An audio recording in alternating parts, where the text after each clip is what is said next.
Olá, pessoal. Esse é o Expost, o podcast que traz para você uma análise dos principais fatos ocorridos no Brasil e no mundo. Eu sou a Gabriela Leão. E eu sou o Bernardo Tanaka e esse é o podcast do PET Economia. Desde abril, temos visto o desenrolar da Comissão Parlamentar de Inquérito da Pandemia, popularmente conhecida como CPI da Covid, que investiga as irregularidades das ações do governo federal durante a pandemia do novo coronavírus, que já matou mais de 570 mil brasileiros. Essa CPI em particular foi idealizada pelo senador Randolph Rodrigues, do Partido Rede, especialmente para investigar os equívocos do governo federal nos protocolos de segurança, com foco especial em alegações de que o governo federal teria sido contrário a medidas sanitárias, como o distanciamento social e utilização obrigatória da máscara facial, e também, mais tarde, pelo atraso na compra de vacinas e desvio de dinheiro. Diante desse cenário, cabe perguntar: quais são as consequências políticas da CPI? O maior interesse do povo nas questões do governo dará frutos? Qual a credibilidade do inquérito? Quem nos ajudará a debater essas questões são os nossos convidados, Edilson Gracioli, professor titular do Instituto de Ciências Sociais da Universidade Federal de Uberlândia e a tutora do PET Economia, a professora do Instituto de Economia e Relações Internacionais, Marisa Amaral. Sejam muito bem-vindos e obrigado por aceitarem o nosso convite. Bom, começando, qual o cenário que a CPI traz à luz acerca das questões da pandemia? Para vocês, partindo desse conteúdo da CPI, quais os elementos que podem de fato levar à discussão de escolhas administrativas erradas para crimes contra a vida dos brasileiros? Olha, eu penso que existem três aspectos que, desde o início da CPI, quando ela foi constituída, estavam mais ou menos claros. A CPI se dispunha a investigar sobre o negacionismo, o anticientificismo, que eram manifestos na figura do presidente da República, do gabinete paralelo e de sua base mais orgânica de apoio, o charlatanismo do tratamento precoce, né, que crescentemente foi ficando muito claro, mesmo para os mais ferrenhos defensores dessa fake news, dessa bobagem que não existe tratamento precoce. E também o episódio em Manaus, a negligência do poder governamental brasileiro, a irresponsabilidade. Mas a CPI, na dinâmica de seus trabalhos, das oitivas, dos documentos, dos vídeos, etc., ela trouxe à luz do dia mais dois elementos que claramente apontam para crimes. O esquema de propina, notadamente em relação à Covaxin, e hoje, né, nós temos também a indicação da falsificação de um documento feito pelo presidente da República para induzir ao erro, né, criminalizando outros entes federativos como se estados e municípios estivessem superestimando o número de óbitos em decorrência da Covid.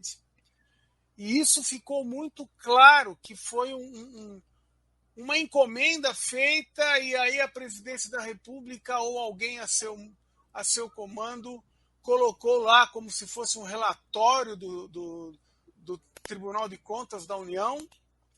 Isso é um crime gravíssimo. Eu penso que esses 5 aspectos são os que ficaram mais evidentes até agora no trabalho da CPI. Eu tenho a mesma impressão que o Edilson, né? O que me parece é que uma dessas frentes de atuação e de investigação da CPI me parece que já está muito bem elaborada. Acho que, inclusive, é uma etapa da investigação que já está tomada como, eu diria, concluída, né? Que é essa primeira parte a qual o Edilson se referiu, que para mim é o início mesmo, é como o governo reage desde o início da pandemia. Me parece assim, Bolsonaro muito preocupado com os impactos do distanciamento social, do ponto de vista do desempenho econômico, precisava de uma tese que pudesse sustentar a sua campanha exagerada em favor do contrário, né, de as pessoas, na verdade, irem trabalhar, irem para a rua e não respeitarem o distanciamento.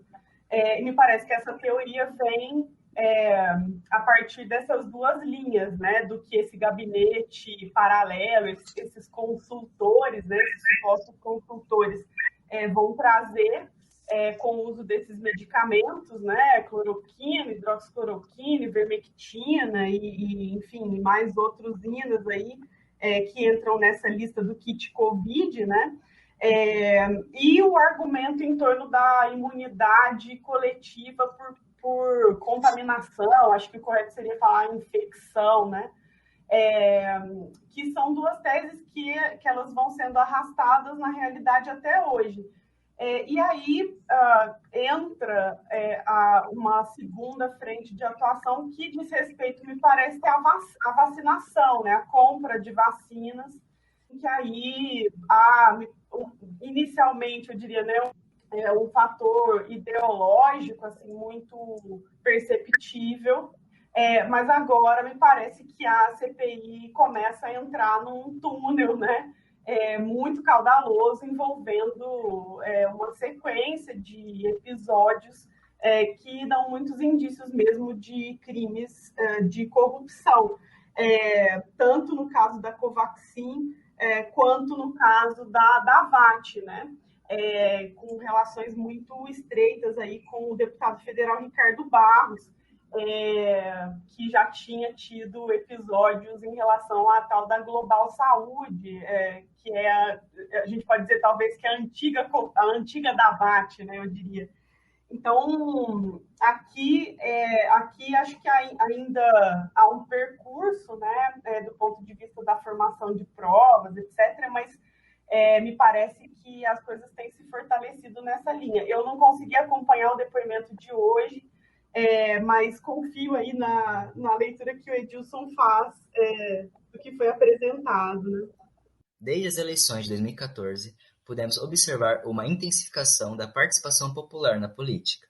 As pessoas começaram a compartilhar tantos memes quanto informações, muitas vezes misturados. Hoje em dia, vimos o relator do inquérito, Renan Calheiros, recebendo perguntas de internautas e interagindo com eles nas redes sociais. Esse maior acesso e participação na política provido pela internet pode ser considerado um processo em evolução? Olha, eu tenho uma opinião segundo a qual as redes sociais, por serem atividade humana, elas são portadoras de ambiguidades. Elas tanto se prestam a aligeirar a veiculação de informações, quanto se prestam àquilo que hoje se chama fake news, uma visão fugaz, né? Nós, às vezes, na própria universidade, acho que a Marisa há de concordar comigo, nos deparamos com uma dificuldade crescente. As pessoas estão com preguiça de ler, acham que o conhecimento advém daquilo que cabe numa tela de smartphone. O conhecimento é muito mais profundo. E o mesmo vale em termos de participação na vida política, né? Eu quero lembrar que antes de 2014, houve o famigerado junho de 2013, que começou de maneira a veicular pautas progressistas, como tarifa zero, críticas ao sistema político, cobrança por melhores serviços públicos, mas rapidamente aquelas manifestações foram como que capturadas pelo movimento neofascista, que hoje aparece com todos os contornos, né? Então eu tenho minhas dúvidas de que isso signifique necessariamente um maior acesso e participação na vida política. Eu não demonizo a internet, não demonizo as redes sociais, utilizo tanto o veículo que é a internet, quanto as configurações que as redes sociais têm, mas eu faço um paralelo, para terminar essa parte da questão, eu faço um paralelo com aquilo que no livro do Humberto Eco se discute acerca da indústria cultural. O livro se chama Apocalípticos e Integrados. Ele faz uma crítica aos dois polos. Ao polo que dizia que o mundo ia acabar porque a indústria cultural era o fim do mundo, basicamente representado pela Escola de Frankfurt, Adorno, Horkheim, mas também ele não aceitava a tese dos integrados, né? Luhmann, entre outros, segundo a qual a tese, vivemos uma plena democracia. Né? Não, nem uma coisa nem outra. É mais um processo. É claro que a proliferação de mentiras travestidas por vezes como opiniões, é meu direito de opinar. Você tem o seu direito de opinar, mas se a sua opinião é uma mentira, o nome não é opinião, é mentira. Edilson, você sabe que eu pensei exatamente nas manifestações de 2013. E aí o que me ocorreu é que me parece que as pessoas fazem uma confusão muito grande, né? Porque as manifestações de 2013 elas vieram muito carregadas desse discurso antipolítica, né? E as pessoas não percebem que elas estão fazendo política o tempo todo, mesmo quando vão às ruas hasteando essa bandeira da antipolítica e contra os políticos, né, etc. Então, eu penso que também é muito difícil assim, considerar, é muito difícil cravar assim, de que se trata de um processo em evolução, né? Até porque não me parece que é algo muito específico desse momento, não me parece que é algo que emerge só a partir de 2014. Eu acho que a gente tem fases mesmo, né? Houve outros momentos, inclusive anteriores a 2013, em que a participação popular ela foi muito intensa em alguns processos e isso depois não se desdobra em uma intensificação da participação política de forma mais orgânica, né? Então, eu também tenho muita dificuldade de cravar assim, a respeito disso, pensando, inclusive, nessa última colocação do Edilson, né? Porque é um processo eivado aí por essa coisa das fake news e uma forma diferente, né, de fazer política, com essa, enfim, com a introdução das redes sociais e, sobretudo, desses aplicativos de compartilhamento de mensagens. Então, esse é um sistema muito, muito, muito novidadeiro, né? E muito cheio de armadilhas, assim, que eu não sei se necessariamente trazem um avanço, né? Na verdade, me parece que muito do que tem acontecido na contemporaneidade é o oposto, né? É a produção de desinformação e cometimento de crimes até, né? A partir da amplificação da divulgação de notícias falsas, assim. Então, eu, assim como Edilson, tenho muita dificuldade de cravar em favor de de um processo positivo, né? Mas acho que isso está em andamento, então o tempo nos dirá. É interessante, acho que é interessante, sim, essa aproximação da sociedade, mas eu não tenho tanta certeza sobre até que ponto isso representa um salto, né, em termos de participação política. Certo. Uma pergunta rápida.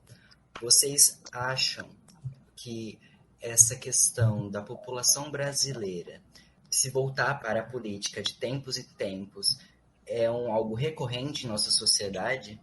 Olha, eu mais do que a Marisa, porque eu sou mais velho que a Marisa, eu sou filho de uma geração que cresceu, né, em meio a uma ditadura. A ditadura é um regime político e sua correlata forma de Estado, mas aqui me interessa falar do regime político. É um regime político que desestimula a participação na política. Né? Então, esses momentos de maior participação popular, eu vou destacar alguns. As reformas de base de João Goulart, né? O João Goulart, para mim, realizou o programa mais progressista na história republicana brasileira. Aquelas reformas de base foram um momento de intensa participação. A luta pela anistia em 79, depois veio a campanha das diretas já, a Constituinte, Esses momentos privilegiados de participação na vida política não são exclusividade da sociedade brasileira, mas aqui nós ainda temos uma herança, que é a herança de alguns períodos ditatoriais. Então, a cada 20 anos, mais ou menos, você tem momentos de forte contestação da mordaça, da automordaça, da censura, da autocensura que as ditaduras estabeleceram, em especial a mais nefasta, a mais truculenta de todas, a ditadura militar. Porque foi ditadura, houve muita tortura, foi um regime da arbitrariedade que nós esperamos que não volte. Nós, nem todos, né? Porque tem muita gente aí querendo dar golpe novamente. Tem ministro de Estado aí que até ontem hoje, sei lá, estava ainda afirmando que não houve, né? Não houve ditadura. Mas né, essa pergunta ela é interessante, assim, porque o Edilson traça um cenário que me coloca inclusive me faz voltar um pouco, assim, em algumas sensações, né? Porque quando a gente compara mesmo o que foi essa ebulição, né, no período da ditadura e aquilo que alguns dos meus professores, né, dos meus ex-professores, esse é o caso do Edilson, né? Exatamente. E é o caso de outros também, quando a gente toma conhecimento do que foi esse período e do envolvimento do ponto de vista das organizações políticas, né? E a gente olha para hoje, eu acho que a minha geração, pelo menos, talvez tenha uma certa sensação de, não sei, uma certa sensação de que nada acontece, né? Uma sensação de que as coisas, de que, enfim, se trata de uma geração que não se movimenta. Mas, apesar disso, assim, eu penso que, pelo menos pontualmente, né, nesses momentos decisivos, acho que tende mesmo a haver um ganho de força, né, desse tipo de participação popular. Então, o que me parece é que isso vem mesmo em ondas, muito a depender do que a conjuntura oferece, né? Do que a conjuntura nacional, internacional oferece. Então, eu não sei, é claro, nada tão substantivo, tão transformador, mas acho que, enfim, algo de... Porque se a gente for considerar a participação popular agora, né, no caso da CPI, que é o tema de hoje, também a gente não pode dizer que é uma coisa generalizada, né? As pessoas estão acompanhando, mas que as pessoas, né? Não é algo que envolve assim a massa, né? Então me parece que nesse sentido a gente tem repetições mesmo na história pregressa. Enfim, é o que me parece. Podemos crer que eventualmente teremos uma maior participação popular em questões mais mundanas da política, ou esse é um caso à parte? Olha, primeiro deixa eu fazer duas observações aí. Os anjos da guarda que cuidam de mim me protegeram. Eu nasci de 8 meses no dia 31 de dezembro de 63, portanto, 3 meses antes do golpe de 63. Eu fui poupado daquele golpe, mas não de outro, né? A segunda observação, eu queria dizer o seguinte, e aqui vale o grande clássico da política, Maquiavel. A política é sempre mundana, no sentido de que ela nasce do terreno e no terreno das relações históricas. Não é fora do tempo, não é fora do mundo, né? Tanto que Maquiavel ele é um gigante, entre outras coisas, porque operou uma secularização do poder político.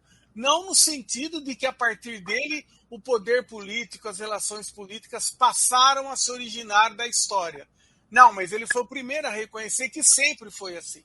Então, talvez o que você tenha tentado explicitar é de que as questões mais cotidianas, né, Pois é, eu penso que é preciso superar exatamente aquilo que a Marisa apontou na primeira resposta dela, a criminalização da política, a criminalização dos partidos políticos. A quem interessa o distanciamento pela via da criminalização? Interessa a dois grupos. O grupo dos lavajatistas, e nós vimos o que é que deu essa ação da Lava Jato, capitaneada por um conluio entre Sérgio Moro e Dallagnol. E também interessa todo mundo que quer exatamente um clima ditatorial, de distanciamento das massas em relação à vida política. O que nós temos que fazer é exatamente o contrário. É perceber que, e olha que nós estamos num momento que dá para perceber claramente, é perceber que o preço do gás, o preço do feijão, o preço do combustível, tem a ver com a política de precificação dos derivados do petróleo, tem a ver com a política que faz com que nós tenhamos já, e esse é um tema importante na área da economia, nós estamos com um retorno de inflação. Ou não? Então, nós precisamos perceber a centralidade que a política tem na nossa vida cotidianamente. Exato. Eu não sei nem se eu teria alguma coisa a complementar, assim, acho que um pouco do que eu comentei antes, né, acho que já se vincula a essa última pergunta, de que é difícil mesmo cravar que se trata de maior envolvimento mesmo, né, de maior participação popular. Mas foi ótima essa observação do Edilson, assim, porque o discurso oficial que muita gente compra, né, que muita gente tem comprado, esse discurso da não alternativa, e é uma tentativa de fazer com que as pessoas engulam uma explicação que não explica, né? Uma explicação que é igualmente mentirosa, que é falaciosa, sobre a crise que vivem, justamente para que as pessoas não, né, vivam a crise sem confrontá-la, né? Então, esse exemplo que o Edilson traz em torno de uma explosão inflacionária, né? Da aparente constituição de um cenário de estagflação, pelo menos no ano passado, ele é ótimo porque ele nos faz perceber, e aí Edilson usou o exemplo do petróleo, né? Eu vou usar o exemplo do arroz, né? As pessoas se convencem da pachorra que o ministro da Economia soltou naquele momento em que houve crescimento dos preços da cesta básica. As pessoas se convenceram daquilo que ele disse. Ele justificou o aumento de preços pelo auxílio emergencial, dizendo que as pessoas estavam consumindo mais alimentos. Então, isso é o cúmulo da vergonha, assim, porque como é que é possível dizer que as pessoas estão consumindo mais alimentos num cenário de crise como o atual, com uma economia patinando, com as pessoas recebendo um auxílio emergencial, que é muito menor do que as rendas, né, que recebem quando em atividade, e quando todos sabemos que, na verdade, o que se passou foi uma tendência ao aumento dos preços internos, em razão do fato de que houve uma desvalorização cambial que forçou, né, que estimulou o agronegócio a exportar. Então, assim, e quando as pessoas se afastam, né, ou compram esse discurso da antipolítica, isso é muito negativo, porque as pessoas perdem a possibilidade de olhar para o cenário e entenderem que não, assim, que não é um movimento ligado às leis de oferta e demanda, né, que não tem que ver com o fato de que as pessoas estão consumindo mais. Então, eu acho isso super importante, assim, né? Então, Quer dizer, se teremos maior participação popular, acho difícil. Eu, na verdade, sou uma pessimista, eu acho até que não, né?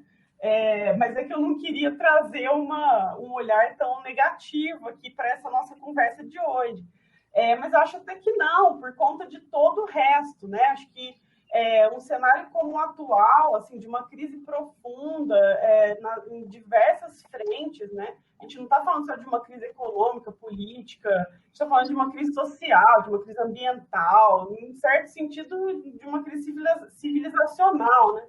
Então, de crise como esse, as pessoas são levadas mesmo a buscar o imediato, né? A procurar um alimento de amanhã. Assim. Hoje, quer dizer, estão saindo dados, né, em relação ao aumento da pobreza, da fome, hoje mesmo algumas notícias em torno disso. Então, me parece que, na verdade, afasta, né? As pessoas ficam, ademais desconfiadas mesmo do processo político, ficam enfim, dedicadas a pensar num curtíssimo prazo, né? Então, para mim está claro, assim, Edilson foi muito correto, muito feliz nessa observação de que é interessante mesmo aqueles que estão à frente do poder que as pessoas estejam realmente afastadas do debate político, né? Há quem diga também que a CPI se tornou um espetáculo, algo que banaliza a política. Vocês acham que essa espetacularização tira a credibilidade do inquérito ou ela permite que mais pessoas tenham acesso à política? Olha, eu tenho tido a possibilidade, em função de ainda desenvolver o trabalho em caráter remoto, né? Eu tenho tido a possibilidade de acompanhar com bastante assiduidade as oitivas, até porque as aulas que eu ministro são no final da tarde, início da noite, então isso me permite fazer esse acompanhamento. Eu não acho que a CPI tenha se tornado um espetáculo. O que ela tem feito é trazido à luz do dia o espetáculo de horror que tem sido a gestão da pandemia por parte do governo federal, de sua base parlamentar de apoio e também de parcela da sociedade civil que dá apoio ao negacionismo, às falcatruas. Vejam, o dia que aquele pastor Hamilton, já começa que o Hamilton dele não tem H, mas esse não é o maior problema. E é que aquele pastor, que não é reverendo, na verdade é reverendo, ele não é reverendo. Reverendo é uma terminologia da igreja presbiteriana, ele não é presbiteriano. Ele reconheceu que recebeu essa denominação honorífica, né? Sabe de onde, Marisa, professora Marisa? Ele recebeu essa denominação de uma associação do reverendo Moon. É verdade, verdade. A ONG que ele preside, só por interesses humanitários, evidentemente, é uma ONG que se chama Secretaria Nacional de Assuntos Humanitários, vendendo a ideia de que é um órgão do governo federal, Secretaria Nacional. E por último... Randolfo Rodrigues trouxe isso à tona lá no dia da oitiva, né? É verdade. Exatamente. E ele ainda utiliza, né, os documentos que ele assina como diretor, presidente dessa picaretagem, são em papel timbrado, que aparece inclusive a logomarca da ONU. Sim. Então, veja, o que a CPI tem feito é evidenciar, aí sim, a espetacularização que o governo Bolsonaro criou em torno da pandemia, né? Mostrando cloroquina para a ave de grande porte e achando que todo mundo é imbecil, né? Então, eu acho que cumpre um papel. Por vez ou outra, o presidente da CPI, o senador Omar Aziz, ele demonstra, eu diria que pouca habilidade no domínio do regimento. Eu posso falar disso com alguma tranquilidade, porque já tenho uma certa experiência de longa data, não foi apenas em função do pedaço de mandato que exerci no ano passado, mas de longa data. Mas isso não anula os méritos da CPI, ao contrário do que outro dia o Ricardo Barros tentou fazer valer, ou seja, de que a CPI estaria atrapalhando a gestão da pandemia, eu vou dizer com muita clareza, o governo federal saiu da letargia quanto a correr atrás de vacina por conta daquilo que a CPI foi evidenciando que estava debaixo dos panos, aquilo que Chico Buarque chamou de tenebrosas transações. Eu acho que talvez os senadores da base do governo, né, sobretudo uma figura muito peculiar, assim, que é o senador Marcos Rogério. Eu acho que ele é um sujeito que vai ali para fazer bastante teatro mesmo, né? Mas eu acho que eu tenho essa mesma leitura do Edilson, e aí eu posso me referir não só ao papel ali com o qual os senadores estão cumprindo, naquilo que é transmitido, né, para a população, mas eu acho que a gente deveria considerar também todo um trabalho de bastidores, né? Um trabalho que envolve, inclusive, as equipes desses senadores, assim, as assessorias, enfim, muita gente trabalhando em torno disso, né? Com leitura de documentos, e o que tem sido dito é que a gente consegue consultar nessa listagem de documentos pelo portal, né? É um volume grande de documentos, assim, que ninguém poderia consultar sozinho, e é óbvio que isso precisa ser feito via assessoria. Então, assim, o que eu vejo, na verdade, é um trabalho bem sério, né? À exceção de alguns que estão ali para fazer uma defesa cega do governo, seja qual for a discussão que esteja em pauta. Eu ontem conversava sobre uma figura também muito peculiar, que é o senador do Rio Grande do Sul, o Luiz Carlos Reis, né? Qualquer que seja o tema que esteja em discussão, ele vai levantar a pauta do tratamento precoce, vai citar uma lista de 3 supostos cientistas, entre eles ele inclui o tal do Raul Didier, que parece que agora está mexendo com teste com Vic Vaporub.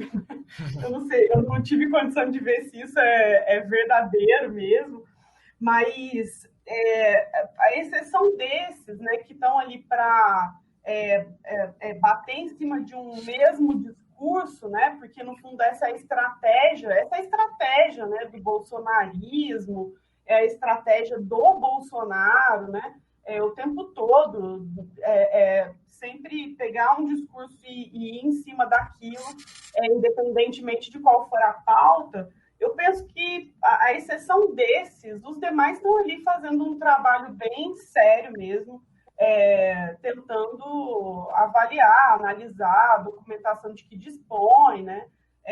Coisas às quais a gente também não teve acesso. Então, talvez por fora, alguns tendam a acreditar que a CPI já começou com um relatório pronto, né?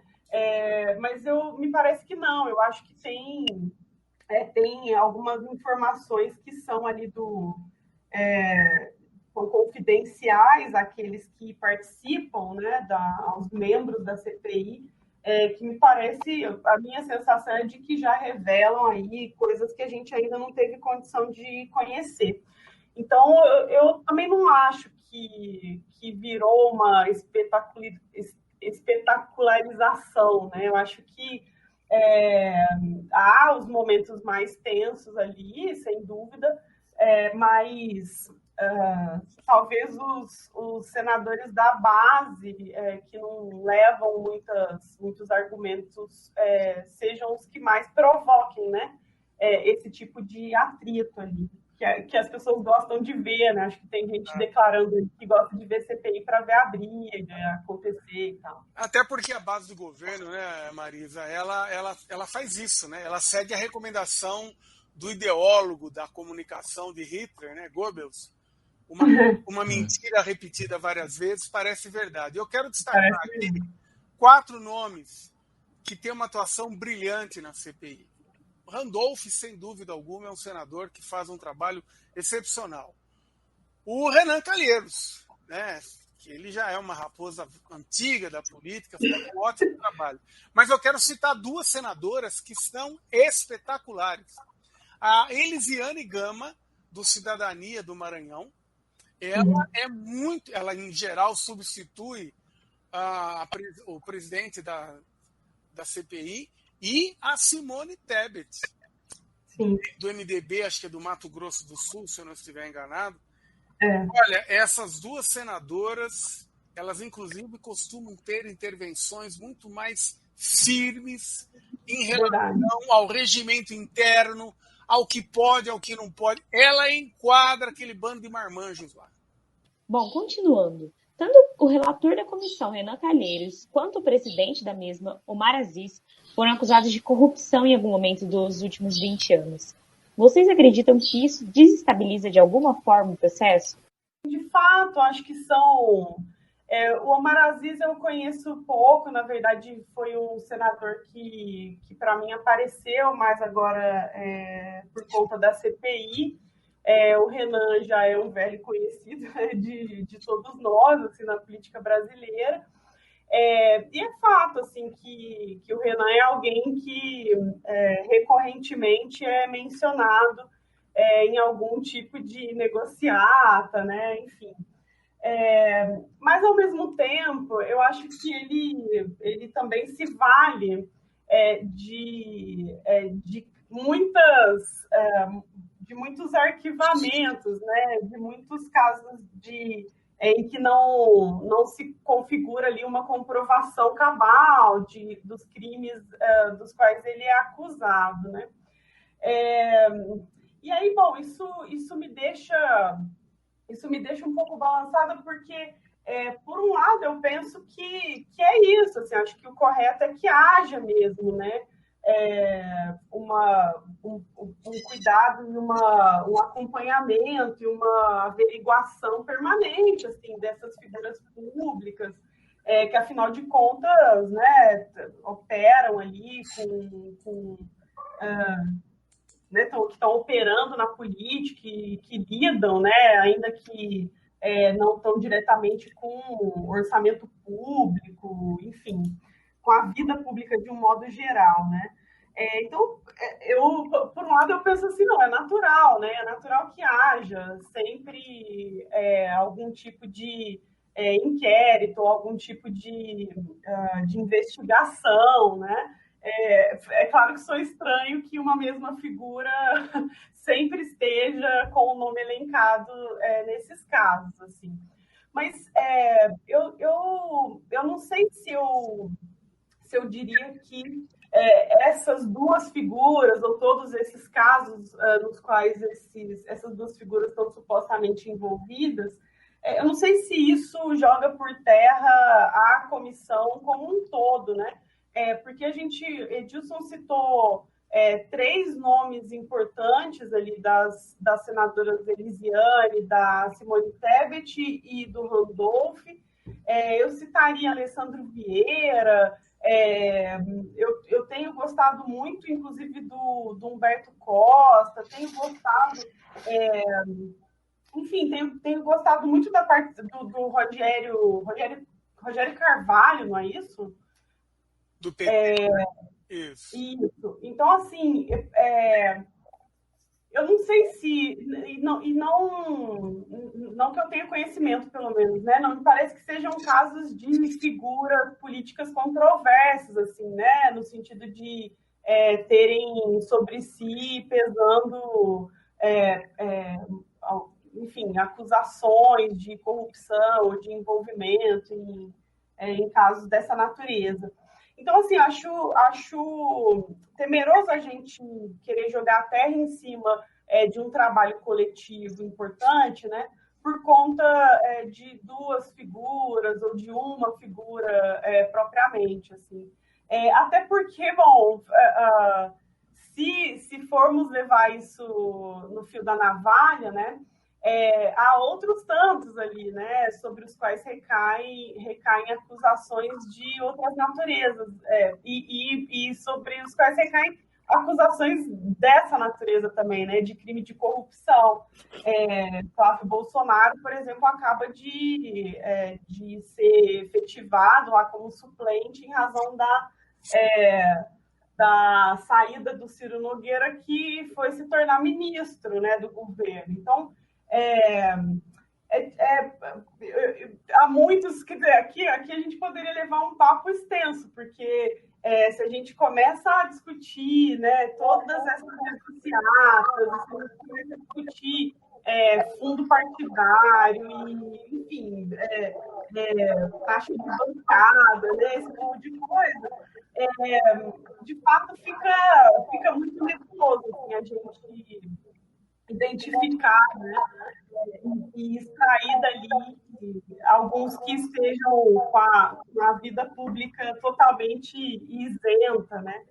Então, eu não sei, eu não acho que seja o caso de fazer esse tipo de generalização, sabe? Eu não sei se o Edilson concorda assim, com isso que eu estou apontando. Eu concordo e eu acrescento mais 2 argumentos em defesa de que não se pode colocar em dúvida o processo da CPI. O primeiro deles é o seguinte, partindo do que está colocado na pergunta que nos foi feita, que o Omar Aziz e Calheiros foram acusados de corrupção. Mas eles estão condenados? Enquanto não houver sentença de condenação, ninguém é culpado. Então, esse lava-jatismo, né, que mediante uma acusação já se considera culpado, isso precisa ser superado. Esse punitivismo é um grande equívoco, né? Nós precisamos saber se há materialidade e autoria certas quanto às acusações feitas. Então, se eles não foram julgados, até porque se tivessem sido julgados e condenados, teriam sido afastados de seus mandatos.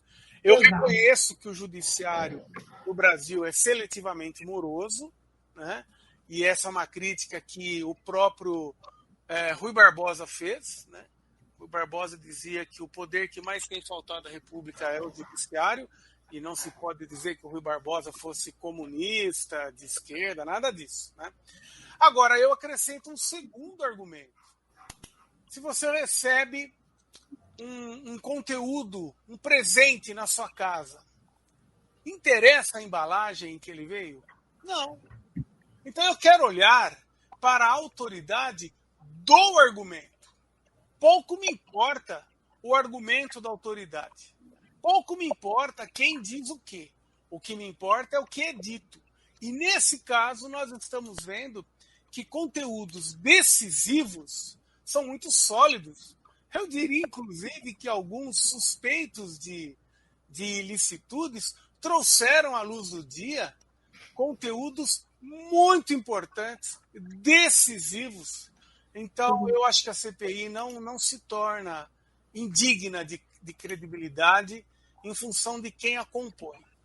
Para finalizar, a expressão acabar em pizza é costumeiramente utilizada para se referir a acontecimentos no universo da política, especialmente quando políticos não são responsabilizados por crimes que cometeram ou quando um escândalo maior não termina com a punição daqueles envolvidos, e de forma mais geral, algo que não dá certo.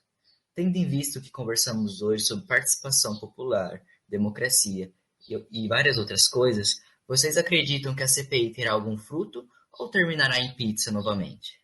Olha, eu gostaria de começar respondendo essa sua questão, trazendo aqui para todo mundo que nos acompanha a seguinte informação, né?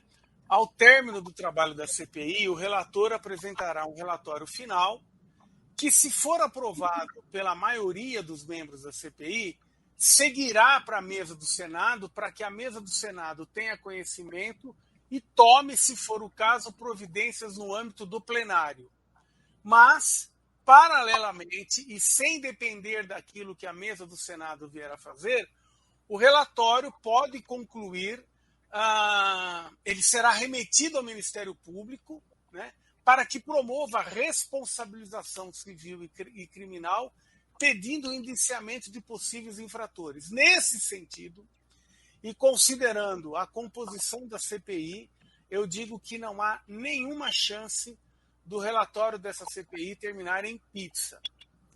Esse relatório certamente seguirá o Ministério Público, pedindo a responsabilização nos dois âmbitos, né, no âmbito civil e criminal, para que os possíveis infratores, e eles já existem em profusão, respondam pelos seus atos e crimes.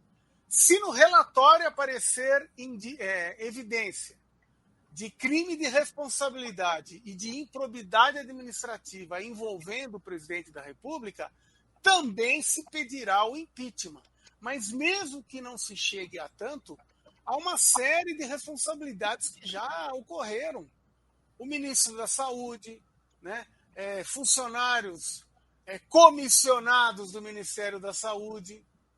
Aliás, essa CPI mostrou a importância do funcionário público ter estabilidade, né?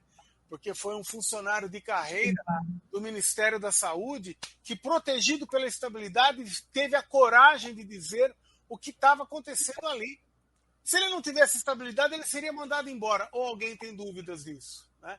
Então, eu não acredito que isso dê em nada, que isso acabe em nada, que isso termine em pizza. Eu acho que nós estamos assistindo a CPI mais robusta da história da República. E olha que eu acompanhei o trabalho de algumas CPIs. O desta é digno de nota e de destaque.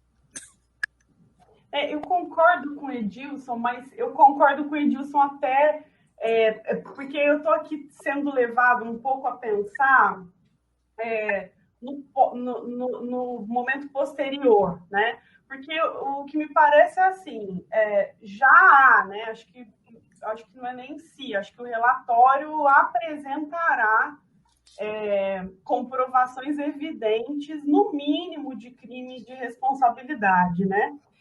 Eu não sei muito qual vai ser o fôlego em torno da comprovação de crimes de corrupção, improbidade, etc., mas para mim, seguramente, já há comprovações bem robustas, assim, de que o governo, opcionalmente, né, o governo assumiu ali uma estratégia, tá, que envolvia fazer um tipo de testagem, né, com a população, sob esse argumento da imunização de rebanho por infecção coletiva, né?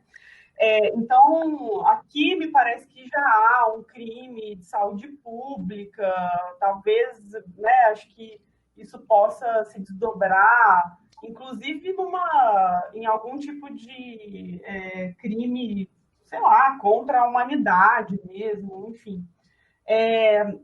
Então, eu entendo que, por conta disso, né, e dada a composição ali da comissão, muito provavelmente um relatório que tenha um conteúdo como esse, muito provavelmente vai ser aprovado, encaminhado à mesa diretora do Senado, e o que leva necessariamente a que algum pedido, né, saia dali para a Procuradoria-Geral da República. A partir daí é que eu acho que a coisa começa a ficar morosa, né?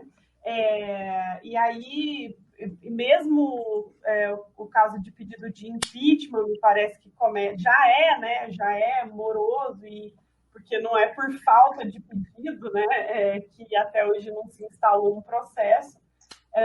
E agora o que a gente tem são mais elementos, né, para que pedidos de impeachment possam ser reforçados, mas o que me parece é que a partir daí a gente começa a entrar num jogo político mais complexo, de fato, né, porque eu vou usar aqui o exemplo da votação aí do voto impresso, né?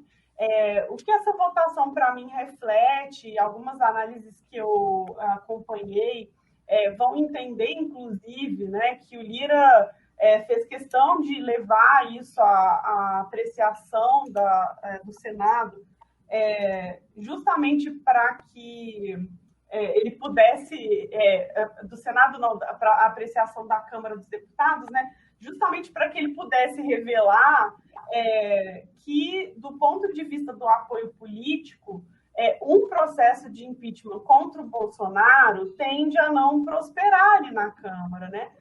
E a gente teria um resultado muito ruim disso depois, porque um processo de impeachment aberto que não rende impeachment fortaleceria brutalmente o Bolsonaro politicamente, né?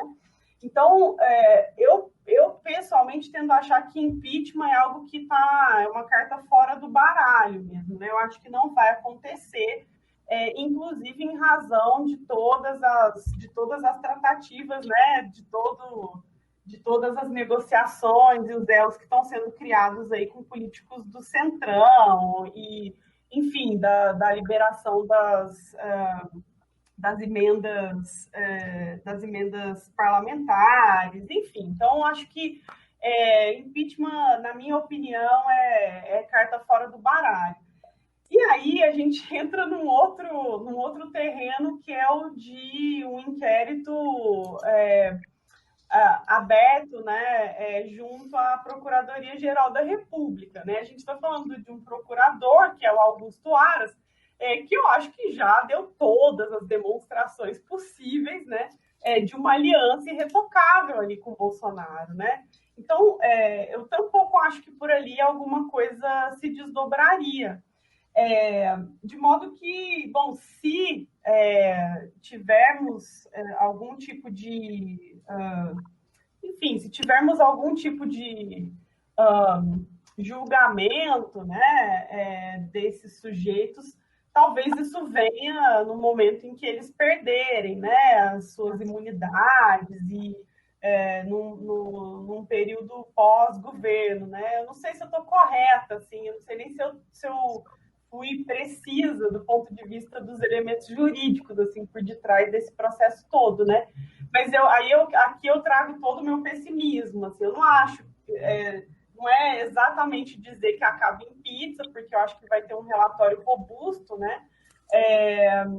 Com comprovações robustas, mas o que vai ser feito disso, aí para mim acho que o cenário está difícil, de fato, né? Certo. Alguém mais quer fazer alguma consideração final?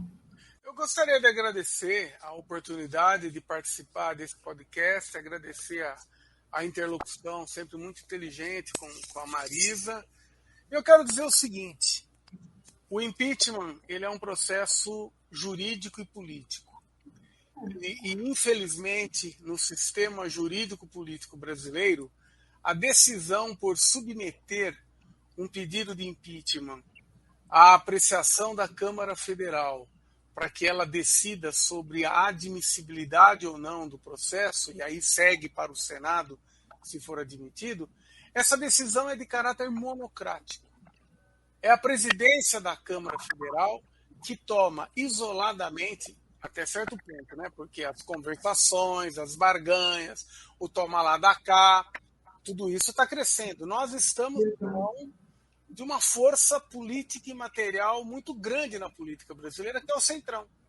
E a sua liderança na Câmara Federal, Arthur Lira, é que vai decidir se isso vai prosperar ou não. Eu também tenho sérias dúvidas de que seja tramitado pelo menos um dos pedidos, né?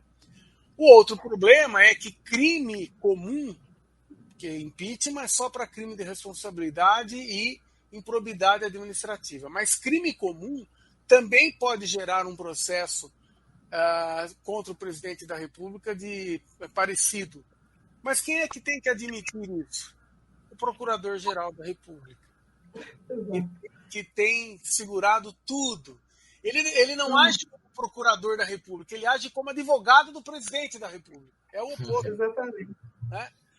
Então, também nós temos que concluir que as manifestações de rua são insuficientes para isso. Elas têm a sua importância e nós precisamos entender, na minha opinião, que o momento é bastante complexo. É um tabuleiro de xadrez, como sempre foi a política. É preciso saber as peças a movimentar, não no lance imediato, mas é preciso tentar prever os 4 ou 5 movimentos seguintes do adversário e os próprios. Esse é o desafio da vida como ela é na política. Exato. Eu quero igualmente agradecer muito assim, aos estudantes do PET Economia UFO, né, tanto por levantarem esse tema importante para a discussão, quanto por me oportunizarem, né, esse diálogo com o Edilson, que é sempre muito bom, embora para mim seja sempre muito difícil, né, difícil estar diante de um ex-professor, assim, debatendo temas que são, enfim, sobre os quais ele tem conhecimento profundo, né. Mas se eu puder acrescentar uma questão, eu acho que eu acrescentaria o seguinte: pode ser que, do ponto de vista ou dos crimes de responsabilidade ou dos crimes comuns, né, pode ser que a coisa não renda tanto no curto prazo. Mas me parece que uma coisa já se revelou. Assim, eu penso que a CPI já, para além de um impacto que o Edilson destacou muito bem, né, que foi o de fazer o governo se movimentar, se mobilizar em favor da compra de vacinas, me parece que tem um desdobramento aqui que a gente precisa considerar, e eu pessoalmente considero como positivo, que envolve mesmo a revelação, né? Eu não vou dizer se é que as pessoas ainda tinham dúvidas, porque a base de apoio bolsonarista, acho que nunca duvidou, assim, né? Nunca achou estranho, né? Mas a CPI me parece que revelou uma brutal incompetência, né? Uma brutal incapacidade, de fato, de gestão, né? Isso para não dizer, isso para não falar de todo o resto, né? Para não falar aí dos bastidores, do tipo fazendo essa referência ao Chico, né? Das tenebrosas transações aí por debaixo do tapete, isso para não falar dessas questões que parece que vem vindo à tona, né? Então, o que me parece é que tem um desdobramento importante que envolve... eu não queria usar esse termo assim, né, de falar um desgaste do governo, porque fica parecendo que o objetivo da CPI era esse, né? Mas, no fundo, o governo Bolsonaro, de um modo geral, sai, né, com a imagem bastante desgastada e acho que de maneira irrecuperável, pelo menos eu espero que de maneira irrecuperável, né? Me parece que muitos dos que aderiam de forma cega ao governo, a gente tem visto, inclusive, senadores da base do Bolsonaro fazendo críticas a essas figuras mais veementes ali, né, favoráveis ao governo. Eu posso citar a Soraya Tronic, por exemplo, né, que é alguém que tem mostrado uma sensatez ali nesse sentido, né, tem conseguido se colocar com certo distanciamento até em relação ao apoio, né, que concedeu até aqui ao governo e as críticas que vem fazendo a gestão da pandemia, né? Então, eu não queria usar desgaste do governo para não parecer que esse era o objetivo da CPI, mas, no final das contas, eu acho que realmente o Bolsonaro e o governo saem muito manchados disso tudo. E, enfim, a cada oitiva, né, a cada reunião ali da CPI, o Bolsonaro dá um passo adiante, assim, né? Enfim, ele vai revelando outras manobras e outras maquinações, assim, que acho que ainda não estavam tão, né, para alguns talvez ainda não estivessem tão explícitas, né? Então, eu acho que se não render por hora, né, algum tipo de responsabilização, eu diria que a CPI foi importante para fazer com que o cenário, pelo menos do ponto de vista do controle da disseminação do vírus, né, caminhasse num sentido de controle, que não quer dizer que vá ser de fato controlado, mas mais do que isso, acho que a CPI serviu também para revelar uma série de tendências, né, do Bolsonaro e do seu governo, que talvez ainda não estivessem tão explícitas para alguns que ainda sustentavam o apoio até aqui, né? Nesse episódio, nós conversamos sobre as consequências políticas e sociais da CPI com o professor Edilson e a professora Marisa, e falamos também da crescente participação popular nos assuntos da política. Também discutimos a legitimidade do inquérito, tendo em vista o histórico do relator e do presidente, e a maneira como a população com ele interagiu, mandando perguntas e criando memes. Se você gostou desse episódio, compartilhe com seus amigos, colegas e com a família também. Caso queira falar conosco, pode nos contatar pelo e-mail expostpodcast@gmail.com ou pelas redes sociais do PET Economia. A apresentação desse programa foi feita pelo Bernardo e por mim, Gabriela. O roteiro foi escrito por Emanuel e Rebeca, com participação especial do Thiago e da Giovana. Hugo, Giovanni e Matheus fizeram a edição de som. Muito obrigado e até a próxima.